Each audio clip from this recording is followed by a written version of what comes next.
Bonjour à tous et bienvenue dans Contact. Aujourd'hui, nous avons réuni notre panel d'usagers de la route et nous les avons confrontés à des situations dangereuses. Comment réagiront-ils? Découvrons ça tout de suite.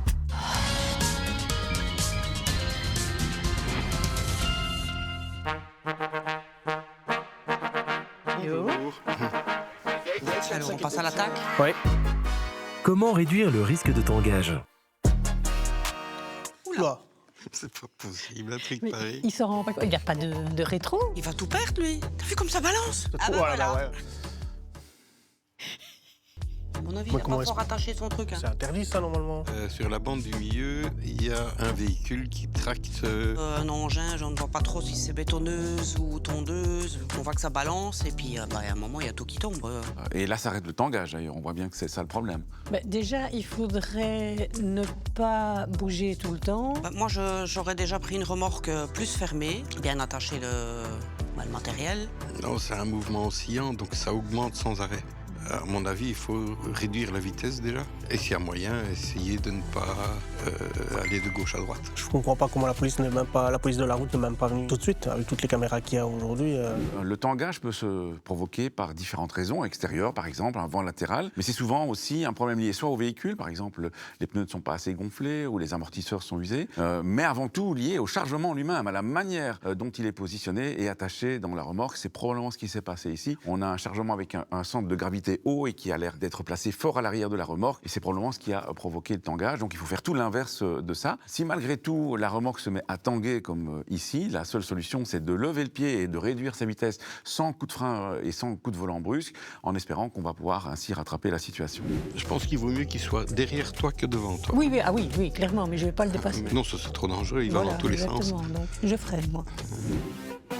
Comment réagir dans cette situation? Mais non. C'est une violence. Ça peut faire très mal. J'espère que tout le monde a eu le temps de descendre. Hein. À mon avis, si la fille est là, c'est qu'elle est descendue. Mais le bus, il est. Il est mort. Ouais, ça, il n'y a c'est plus de sûr. bus. Déchiqueté complètement. Mais le bus est vide, hein. Il est en panne. Bon, il est en panne. Oui, d'accord. Là, il est en Mais on peut le remorquer. Hein. C'est bizarre quand même, mais carrément à travers le passage à niveau. Mais on se retrouve jamais dans des conditions comme ça. Sauf en cas de problème technique, quoi. Ça aurait pu être très très grave. Et toi, Marino, tu ferais quoi? C'est une bonne question. Je pars. Surtout pas faire comme la dame vers les Ah non, curieux. non, mais ça, je prends pas de risque. Dans ta voiture, qu'est-ce que tu fais?